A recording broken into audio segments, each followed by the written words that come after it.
The mining colony on Epsilon 7 had stopped talking 3 days ago. Nobody knew why.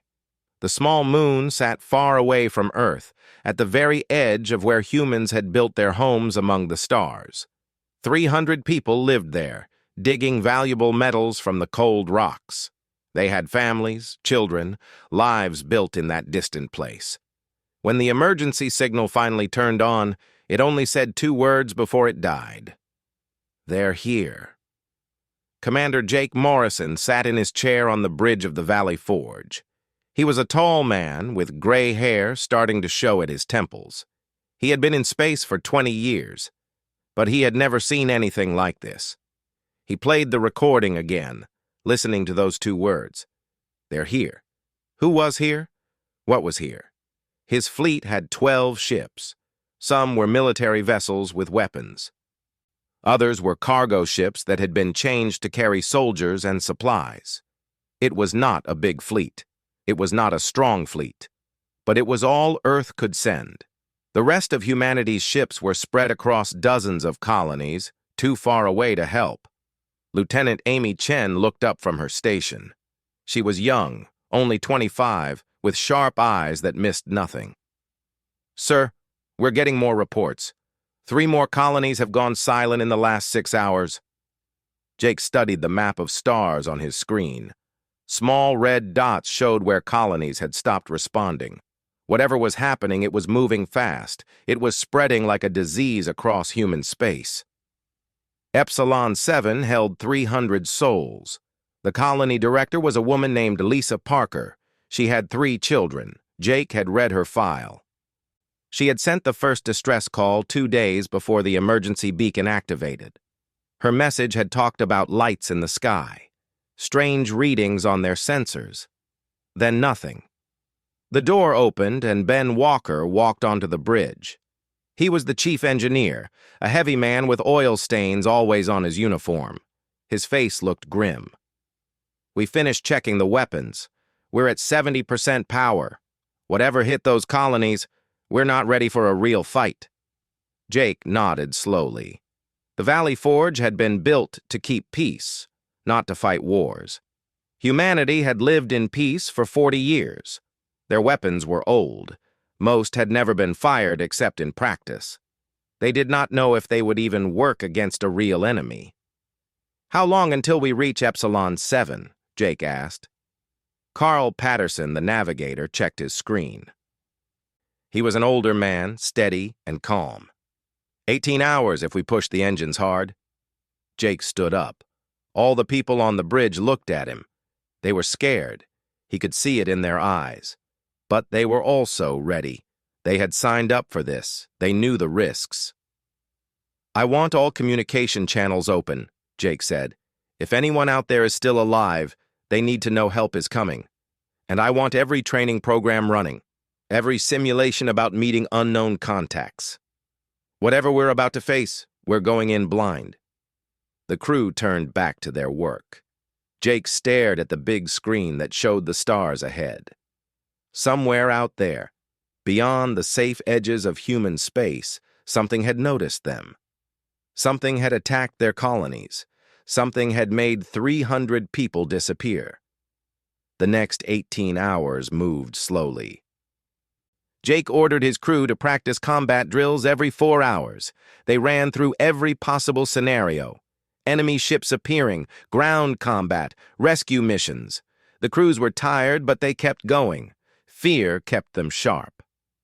Dr. Kate Sullivan called a meeting after 12 hours. She was the fleet's chief scientist, a thin woman with glasses who rarely slept. She stood in the briefing room with all the senior officers watching her. Her face was white. "We looked at the energy readings from the distress calls," she said. She pulled up images in the air, showing lines and numbers that most people could not understand. "Whatever technology did this, it's beyond us. Way beyond us. The power output is massive. Either one huge ship or many ships working together, but there's something else." She zoomed in on part of the data. "These readings show weapons, energy weapons, but they're strange. The frequency is wrong. It's almost like the attacks were meant to disable, not destroy." Every colony building is still standing. Whatever took those people wanted them alive. Lieutenant Danny Foster, who controlled the weapons systems, leaned forward. He was young and aggressive, always ready to fight. So we're not dealing with pirates. This is organized. Someone planned this. Yes, Kate said. And they've been watching us.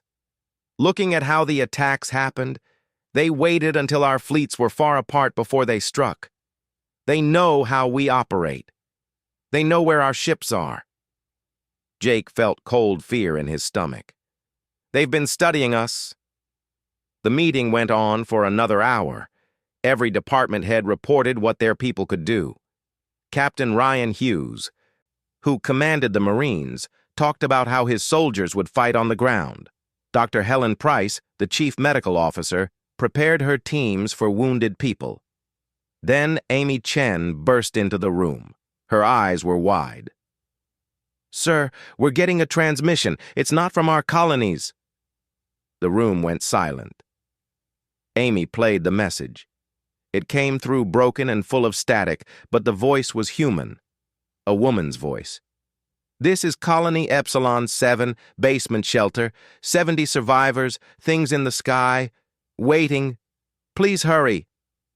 It was Lisa Parker. She was alive, and she was not alone. Jake made his decision in 1 second.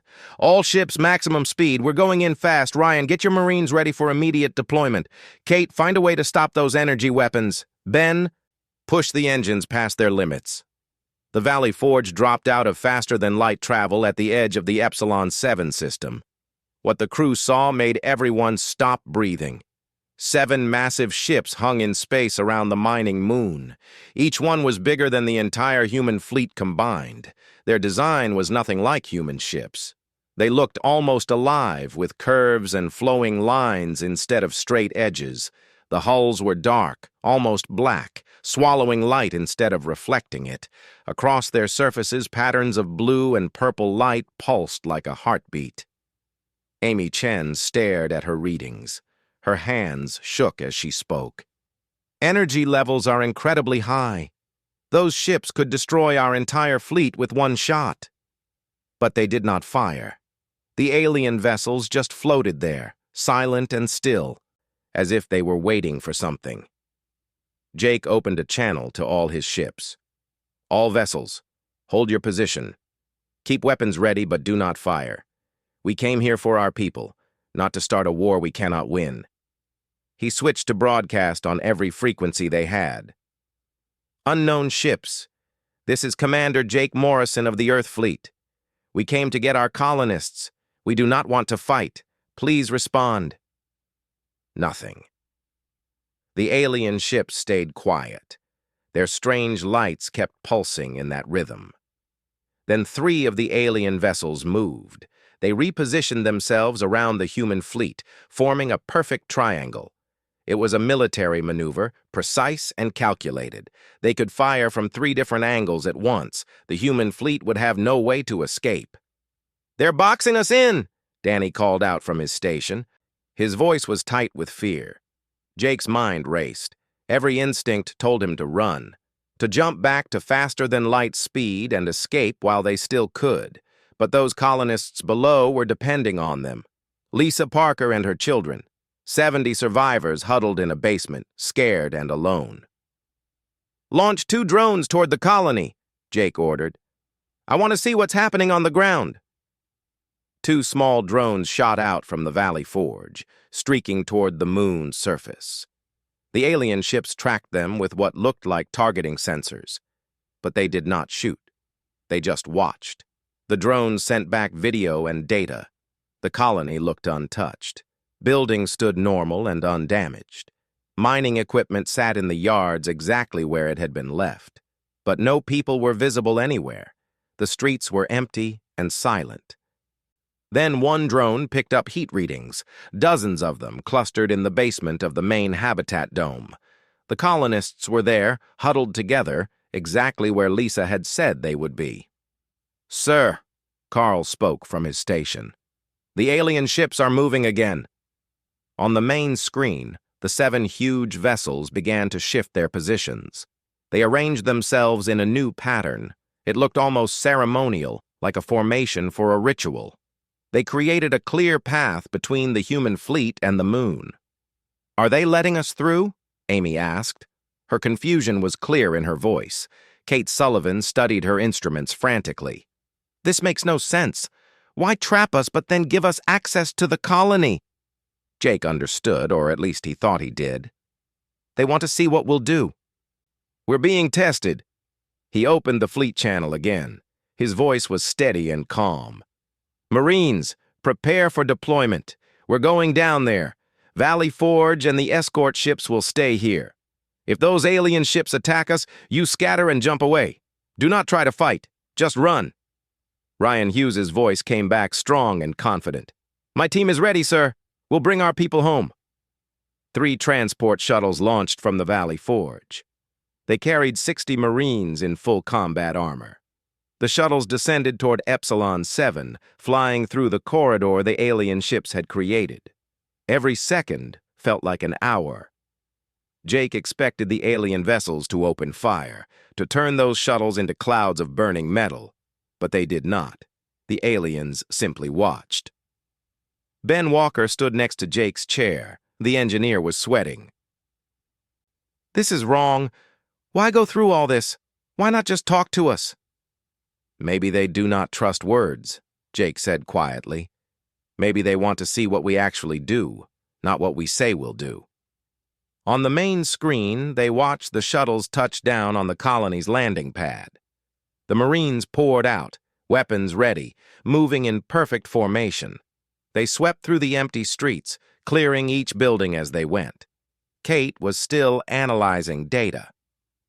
"Sir, I'm detecting more of those drones, small ones. They're all over the colony. They've been watching the colonists this whole time." "But they have not hurt them," Amy added, checking her own readings. 3 days, and they have not hurt a single person." Jake watched his Marines reach the main habitat dome. They entered carefully, checking every corner. The camera feed showed them moving through corridors lit only by emergency lights. Then they reached the basement door. Ryan's voice came through. "This is Ghost Team. We're at the basement. Door is sealed from inside." They heard him knock. His voice broadcast through his suit's external speakers. "This is Captain Ryan Hughes, Earth Fleet Marines. If you can hear me, we're here to get you out." For a long moment, nothing happened. Then the sound of metal scraping, locks being opened, the door cracked open, and a woman's face appeared. Even through the camera feed, they could see tears running down her cheeks. "You came," Lisa Parker whispered. "We did not think anyone would come." The Marines opened the door fully. The basement was packed with people. Men, women, children. They looked exhausted and terrified, but they were alive. All of them. Ryan immediately started organizing the evacuation. "We have 3 shuttles. We can take everyone in 2 trips. Stay calm, stay together, and we'll have you safe in 20 minutes. But Lisa grabbed Ryan's arm. Even through his armor, she held on tight. "Captain, you need to understand something. They did not attack us." Ryan stopped. "What do you mean?" "The aliens," Lisa continued. Her voice shook, but she kept talking. "They appeared 3 days ago. They used some kind of pulse that knocked out all our power, our communications, everything. We thought they would kill us, but then they just stopped. They've been up there, waiting. We hid down here because we were scared, but they could have taken us any time. They have drones, small machines that fly around. We've seen them watching us, but they have not hurt anyone. Not one person." Ryan sent this information back to Jake. The commander's response was immediate. "Get everyone on those shuttles now. We'll figure out what they want later." The evacuation began. Colonists filed into the shuttles. Families held each other. Parents carried their children. Ryan supervised everything, counting each person, making sure nobody was left behind. As the last colonist boarded the final shuttle, Ryan looked around the empty colony one more time. That's when he saw it. a small alien drone hovering near the landing pad. It was about the size of a basketball, with the same pulsing lights as the big ships. It was watching them, recording everything.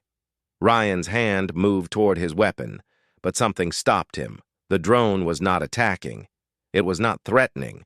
It was just there, observing.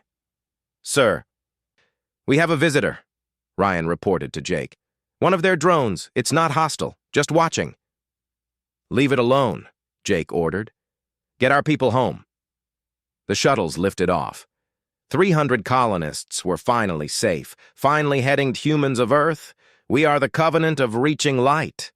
We have observed your species for 3 cycles of your home star. We needed to understand you before making contact." Jake stood up from his chair.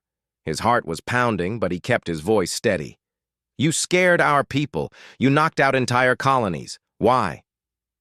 The alien's multifaceted eyes seemed to look directly at him. "We had to see how you would respond.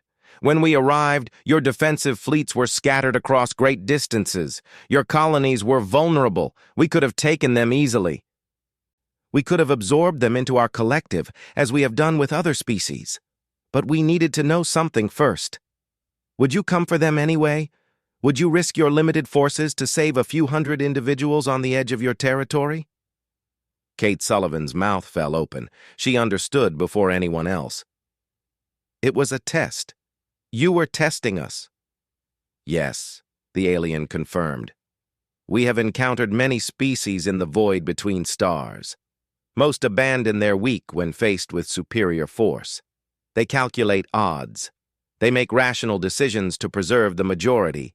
They let the few die to save the many. But you did not. You sent your fleet knowing you could not win. You came because they were yours, because you do not leave your people behind." Jake felt anger rising in his chest. His face grew hot. "You put innocent civilians through 3 days of terror for a test? Children were scared. Families thought they were going to die."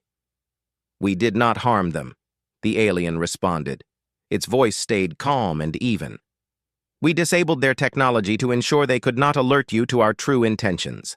Had you chosen to abandon them, we would have left your space and never returned.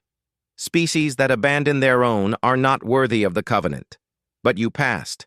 You demonstrated the quality we seek, loyalty that goes beyond logic, courage that defies calculation." The alien's image changed. Now it showed a star map. Thousands of worlds appeared, connected by glowing lines of light. It was massive, bigger than anything humans had imagined. "The Covenant is an alliance of species who share this trait. We protect each other across the void. We stand together against threats that would consume us individually. We invite humanity to join us, to add your strength to ours, to share in our protection." The bridge crew stared in shocked silence. Nobody moved. Nobody spoke. Amy Chen was the first to find her voice. "You're offering us an alliance?" "We are offering you survival," the alien said. "The galaxy is not empty. It is not peaceful. There are predator species out there, races that see others as resources to harvest, worlds to strip, populations to enslave. They are coming. They are always coming. Alone, humanity would eventually fall to such threats. Together, we endure." Jake's mind raced. This was beyond anything he had authority to decide. This would change everything for humanity, their entire future among the stars. "I need to consult with my government," Jake said. "This is not a decision I can make alone. I'm just a fleet commander." "We understand," the alien replied. "We will wait in your outer system. When you are ready to speak again, we will hear you. But know this, Commander Jake Morrison. Your decision today to come for your colonists has already been noted. It speaks well of your species. Many older races have lost this quality. They have become cold, calculating. They would have done the math and decided 300 lives were not worth 12 ships. You did not do that math. Or you did it and came anyway." Ben Walker spoke up from his station. What if we refuse? What if Earth says no to your alliance? The aliens' lights pulsed in what might have been the equivalent of a shrug. Then we leave and never return. We do not force species to join us. The choice must be freely made. But understand that the threats we speak of are real. They will come whether you join us or not. The question is whether you will face them alone or with allies at your side. Danny Foster, who had been silent until now, asked the question everyone was thinking. How many species are in this covenant? 43 species across 2,000 worlds, the alien answered. Some are younger than you, some are older than your written history, but all share the same core value. All protect their own.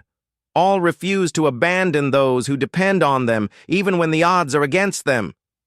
Dr. Kate Sullivan stepped forward. What would joining mean?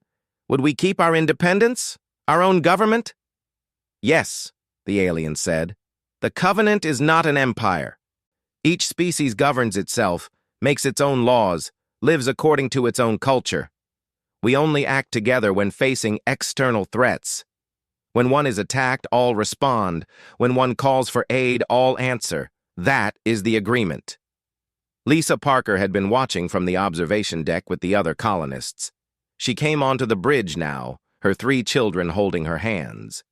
Commander Morrison, may I speak? Jake nodded. Lisa turned to face the alien on the screen. I was down there for 3 days, she said. Her voice was quiet but firm. I watched your drones fly over our colony. I saw your ships in orbit. I was terrified. But I realize now what you were doing. You were waiting to see if anyone would come for us. You were watching to see if we mattered to the rest of humanity. She looked at Jake. And they came. 12 ships against 7 massive vessels. They could have died, but they came anyway.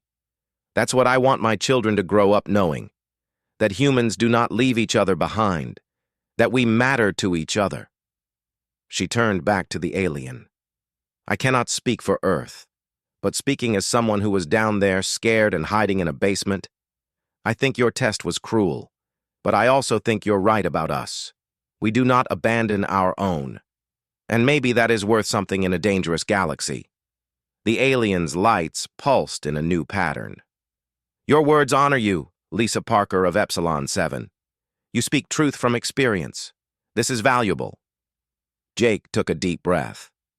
We'll take your message back to Earth. Our leaders will decide. But I need your word that there will be no more tests. No more scaring our people to see how we react. You have our word, the alien said. The test is complete. We know what we needed to know. Now the choice belongs to your species. The transmission ended. The alien ships began to move, pulling back from the Epsilon 7 system. They positioned themselves far from the human fleet, giving them space. Jake slumped back into his chair. He felt exhausted, like he had just run a marathon. Amy looked at him with wide eyes. Sir, did we just make first contact with an alien alliance? I think so, Jake said.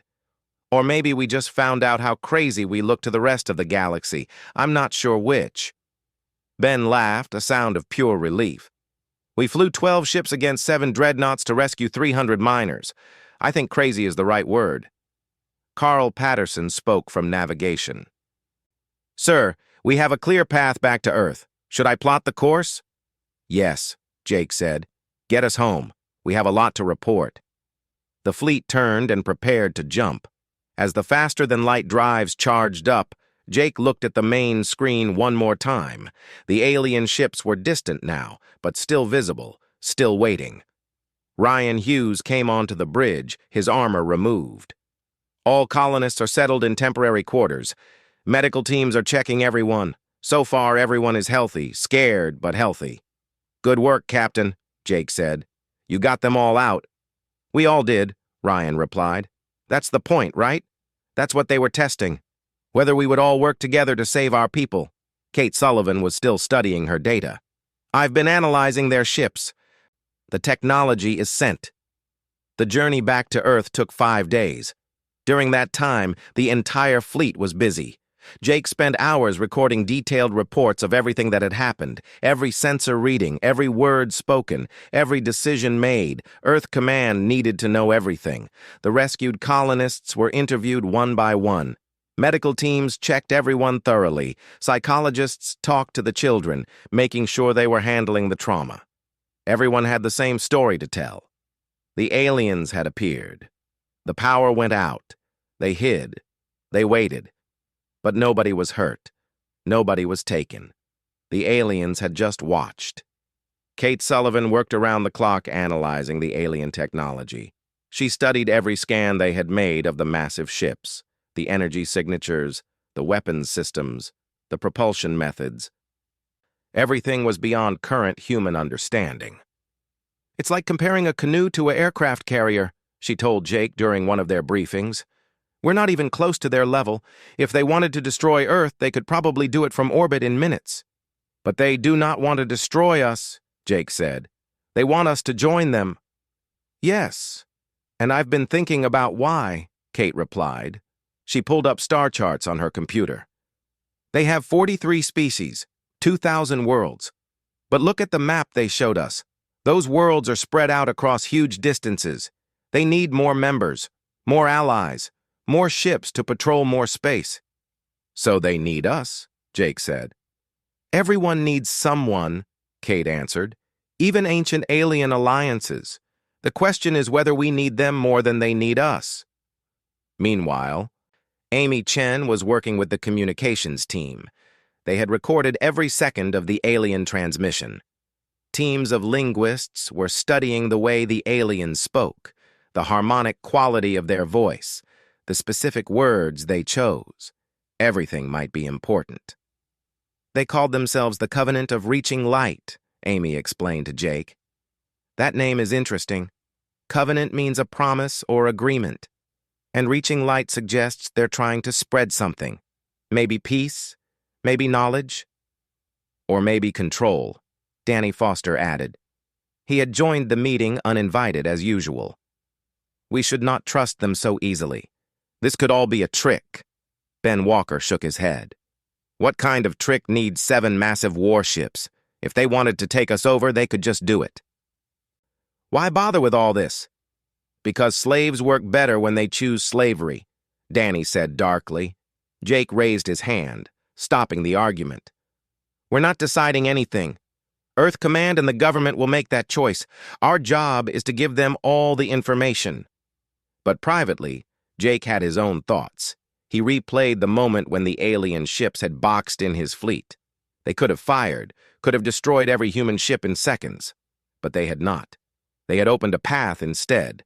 They had let the humans rescue their people. That meant something. Ryan Hughes was dealing with his own concerns. His Marines were on edge. They had trained for combat but found none. They had prepared to fight aliens but had only watched them. Several of his soldiers were frustrated. "We should have taken one of those drones," one Marine said. "Captured it for study." "And started a war?" Ryan replied. "Those aliens were testing us. Testing whether we could show restraint. Grabbing one of their drones would have failed that test."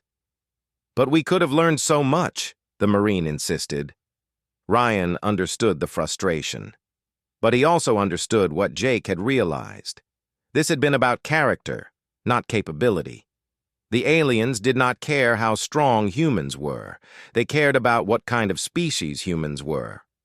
Lisa Parker spent most of the journey talking to the other colonists. They were all processing what had happened in different ways. Some were angry about being used as test subjects. Others were grateful to be alive.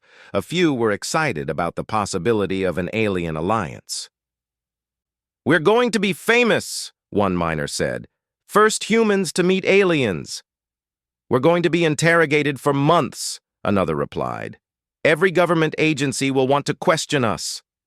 Lisa just wanted to get her children somewhere safe, somewhere stable. But she knew that nowhere would feel truly safe now. The galaxy had just become much bigger and much more dangerous.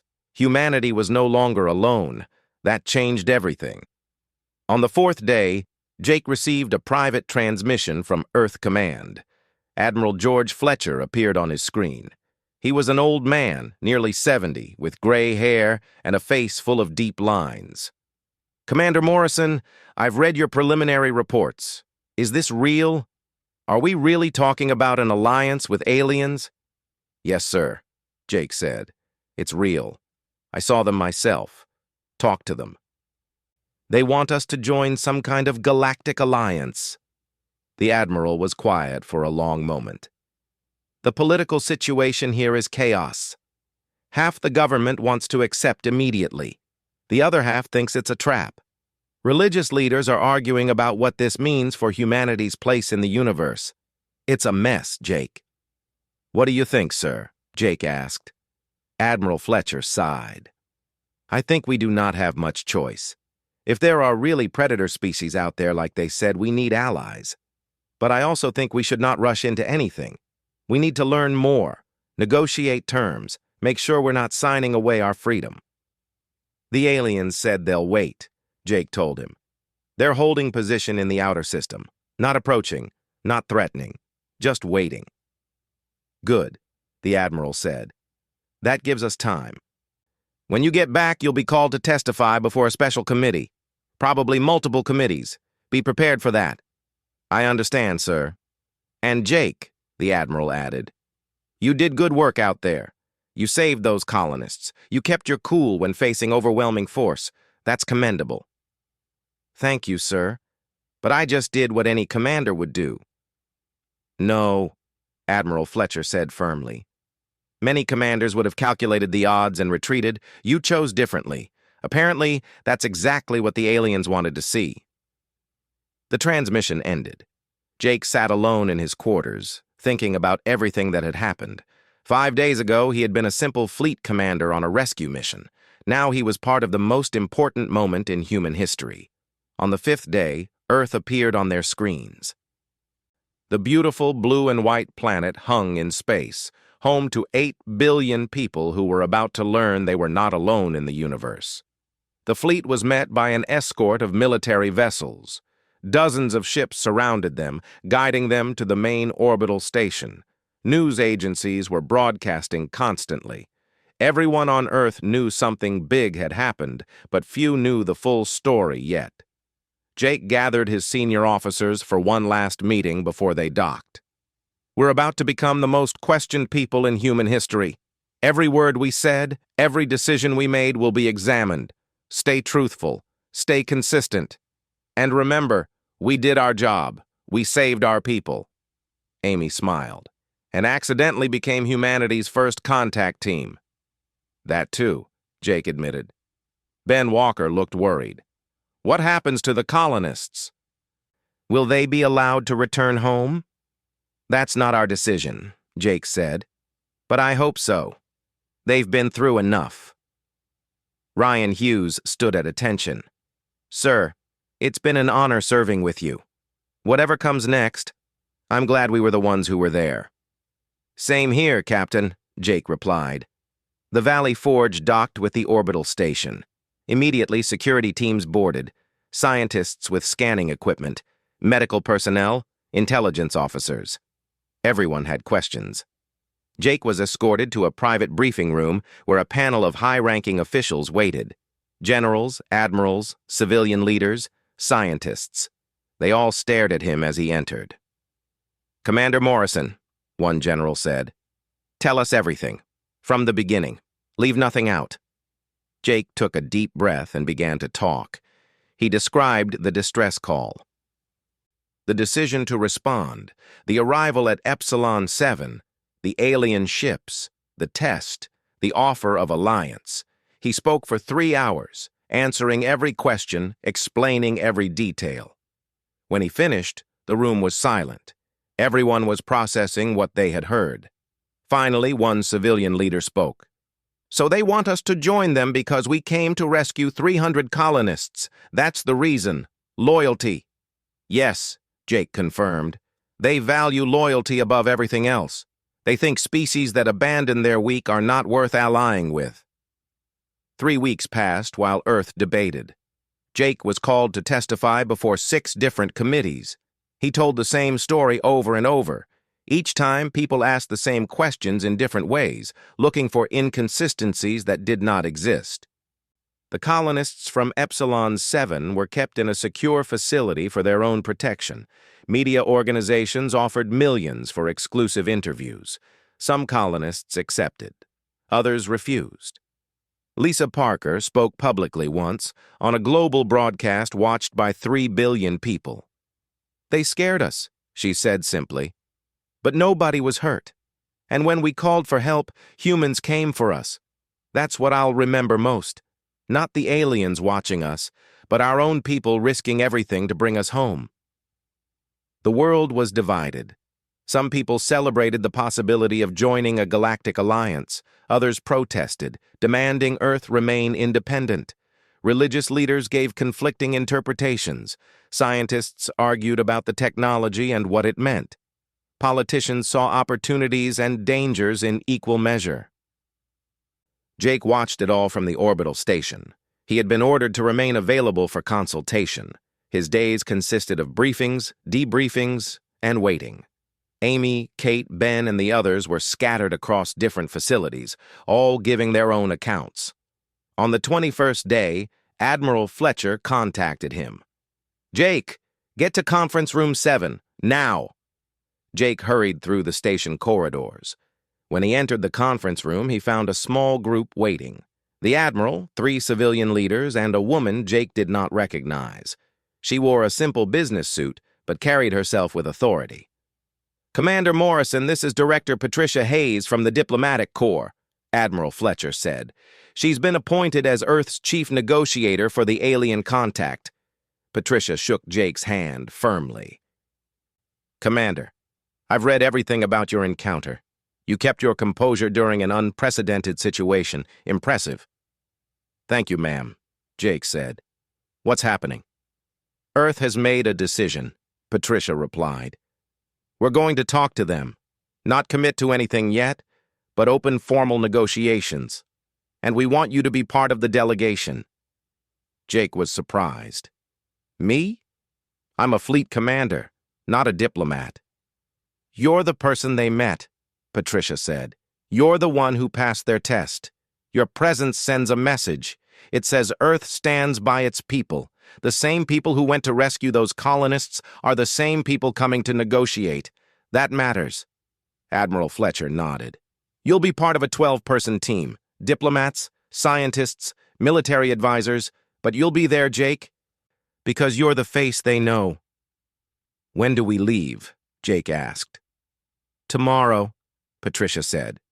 "The aliens are still waiting in the outer system. We'll take the Valley Forge and 2 escort vessels. Small delegation. We don't want this to look like an invasion."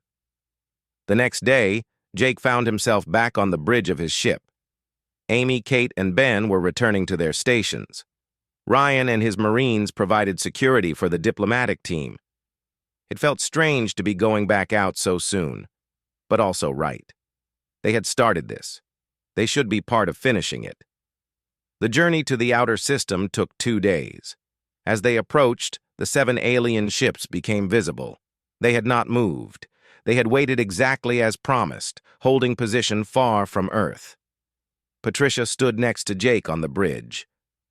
"Are you nervous?" she asked quietly. "Yes," Jake admitted. "I'm a soldier. I know how to follow orders and make tactical decisions. But this is bigger than anything I've trained for." "We're all nervous," Patricia said. "But that's okay. Being nervous means we understand how important this is." The Valley Forge came to a stop 1,000 kilometers from the nearest alien vessel. Patricia opened a channel on all frequencies. "This is Director Patricia Hayes, representing the government of Earth. We received your message. We're ready to talk." The response came immediately. The same alien appeared on their screen, its multifaceted eyes reflecting the bridge lights. "Greetings, Patricia Hayes of Earth, and greetings again to Commander Jake Morrison. We are pleased you have come." "We have questions," Patricia said directly. "Many questions. Before Earth can consider joining your covenant, we need to understand what that means." "Ask your questions," the alien replied. "We will answer truthfully." For the next 6 hours, Patricia and her team asked everything. What were the obligations of membership? Who commanded Covenant forces during conflicts? How were decisions made? What happened if a member wanted to leave? How was technology shared? What were the rules of engagement? The alien answered each question patiently. The Covenant operated by consensus. Each species had equal voice in major decisions. Military forces remained under local control unless a threat required coordinated response. Technology was shared freely among members. Any species could leave the alliance at any time, though none ever had. Kate Sullivan asked about the predator species they had mentioned. "What are these threats you protect against?" The alien's lights pulsed in a darker pattern. "There are 3 major predator civilizations in this region of the galaxy. The Harvesters, who strip worlds of all resources and leave them dead. The Collective, who absorb other species into a hive mind. And the Reavers, who simply destroy for reasons we do not understand. All 3 have attacked Covenant worlds. All 3 have been driven back by our combined forces." "And if we don't join?" one of the civilian negotiators asked. "What happens to Earth?" "Nothing happens," the alien said. "We leave. We do not force membership. But understand that eventually you will be noticed by others. Your colonies are spreading. Your signals are traveling through space. You will be found. The question is whether you will face that moment alone or with allies." Jake listened to it all. He noticed something about the way the alien spoke. It never threatened, never pressured. It simply stated facts and let humans make their own decisions. That seemed important somehow. On the second day of negotiations, Patricia requested to see one of the Covenant worlds. "We need to understand what this alliance actually looks like. Can you show us?" The alien agreed. One of its massive ships moved closer, and a smaller vessel emerged from its docking bay. "This shuttle will take a small group to our nearest member world. It is 2 days' travel from here." Jake was chosen to go, along with Patricia, Kate, and 2 security officers. They boarded the alien shuttle nervously. The interior was strange, with organic-looking walls that seemed to pulse with life.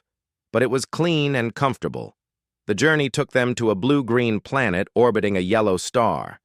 As they approached, they saw cities on the surface, space stations in orbit, ships coming and going. But the technology was different from human designs. Some ships looked biological, others were geometric and precise. Many different styles mixed together. "This is Sanctuary," the alien explained. "A shared world. 7 different species live here. It is one of our diplomatic centers." They landed in a busy spaceport. As they stepped out of the shuttle, they saw them. Aliens, dozens of different kinds. Some were tall and insect-like. Others were short and covered in fur. Some walked on 2 legs, others on 4 or 6. But all moved with purpose, going about their business. Kate stared in wonder. "They're all working together." "Yes," their guide said. "This is what the Covenant means. Different species, different origins, but common purpose, common protection." They were taken to a meeting hall where representatives from several species waited. Each one greeted the humans in their own way. Some bowed. Others made sounds. One simply projected emotions that humans could feel. An insect-like being spoke through a translation device. "We were like you once. Young, alone, scared. The Covenant found us, tested us. We passed, as you have passed. That was 200 of your years ago.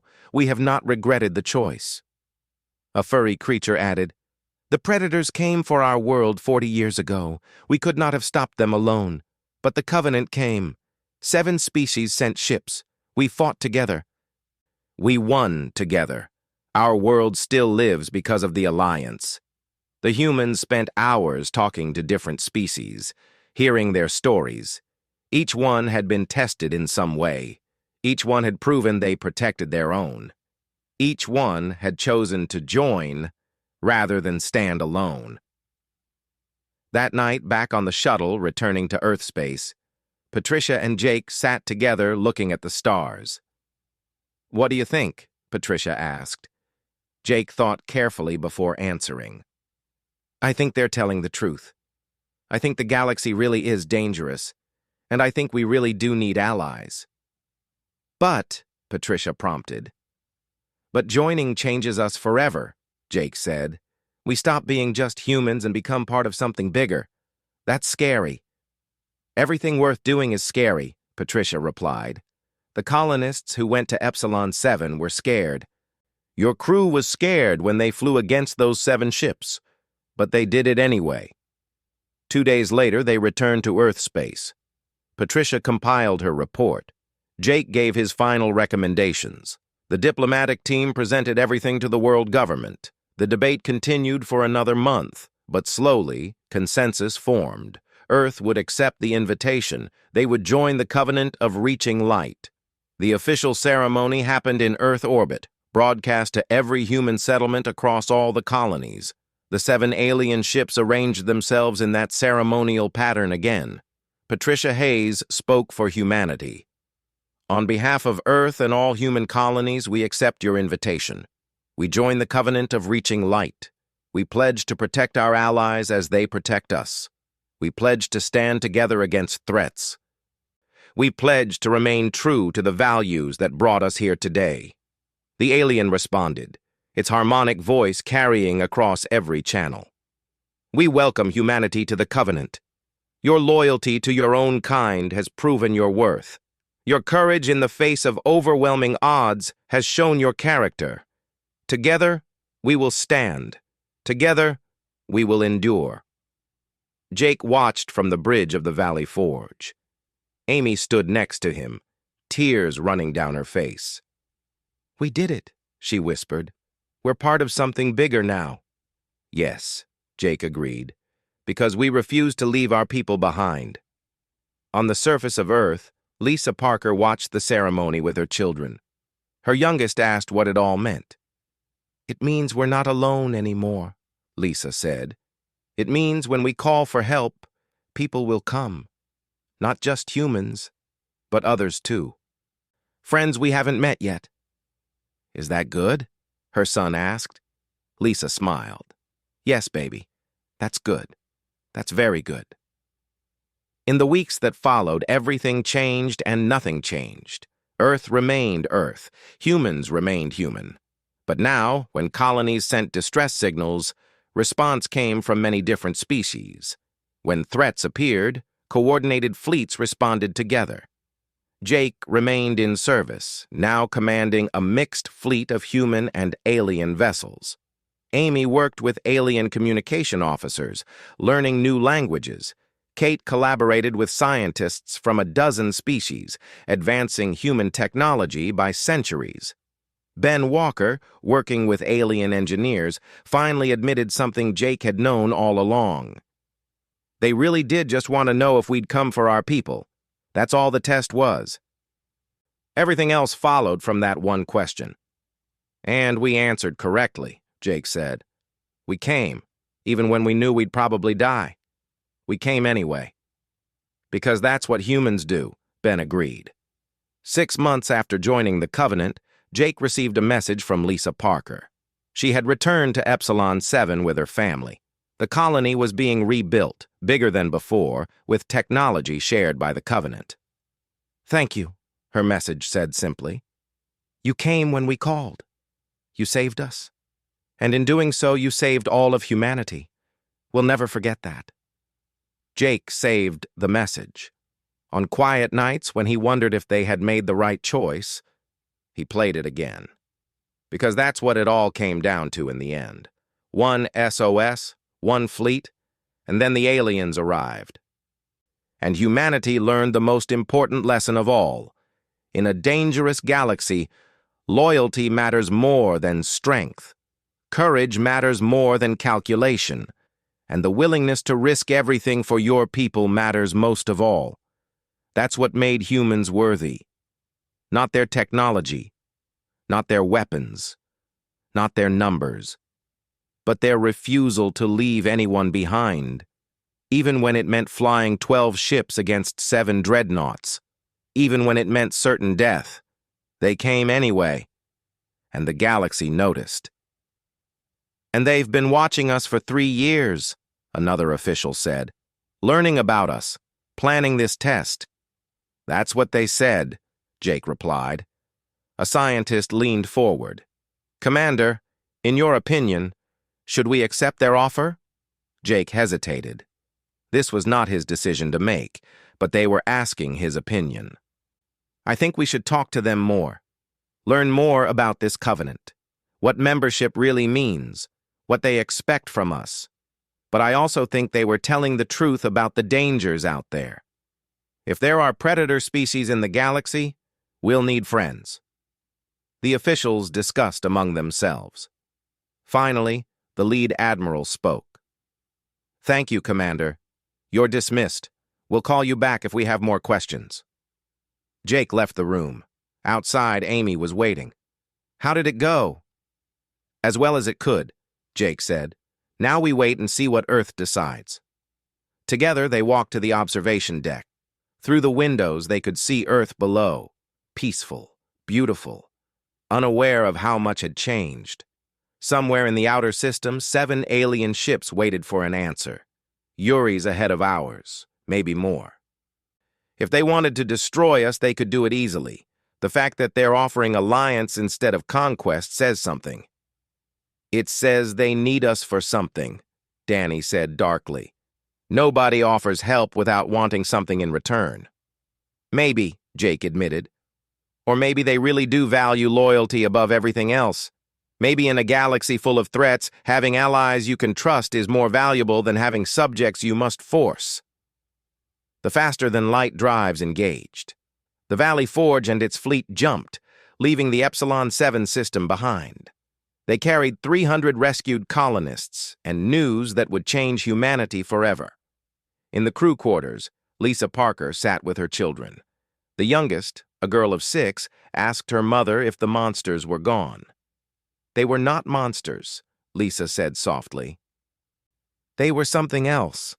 Something strange and scary, but not monsters. And the important thing is that people came for us. When we called for help, they came. That's what matters."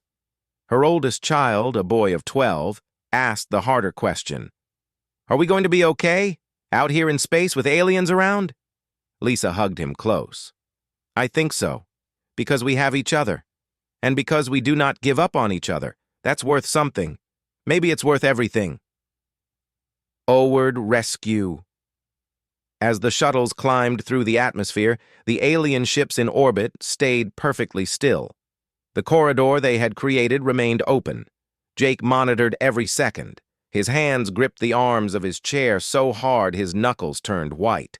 The shuttles passed through the alien formation without incident. They docked with the Valley Forge safely. The moment the last colonist stepped off, Jake gave the order he had been holding. "All ships, prepare to jump. We're leaving." But before they could activate their faster-than-light drives, every screen on every human ship lit up at once. A transmission was coming through. It was powerful enough to override all their systems. The main screen flickered, and for the first time in human history, they saw them. The alien appeared on the screen. It had a basic humanoid shape, but it was clearly not human. Its skin shimmered with those same blue and purple patterns. Its eyes were large and multifaceted, like an insect's eyes, but somehow more. When it spoke, the words came out in perfect English, though the voice had a strange quality. It sounded like many voices speaking as one. Everyone on the bridge froze. They were looking at an alien. A real alien. Proof that humanity was not alone. If you have to, we're getting those people out. The fleet moved faster, every engine burning at full power. Every person on every ship understood what was at stake. They were racing against an enemy they could not see, an enemy with weapons they did not understand, an enemy that was stronger than them in every way. but 300 people were counting on them. 300 human beings were hiding in a basement on a distant moon, waiting for rescue, and the fleet was coming. Jake sat back in his chair and stared at the stars racing past. In 18 hours, they would know what they were fighting. In 18 hours, they would either save those colonists or die trying. There was no other choice. That was what it meant to be human. You did not leave your people behind. You did not abandon them when things got hard. You went into the darkness, even when you were scared, even when you knew you might not come back. The Valley Forge flew on through the void, carrying 12 ships full of soldiers and sailors who understood one simple truth. Those colonists were theirs, and they were coming to bring them home. No matter what was waiting for them out there in the dark,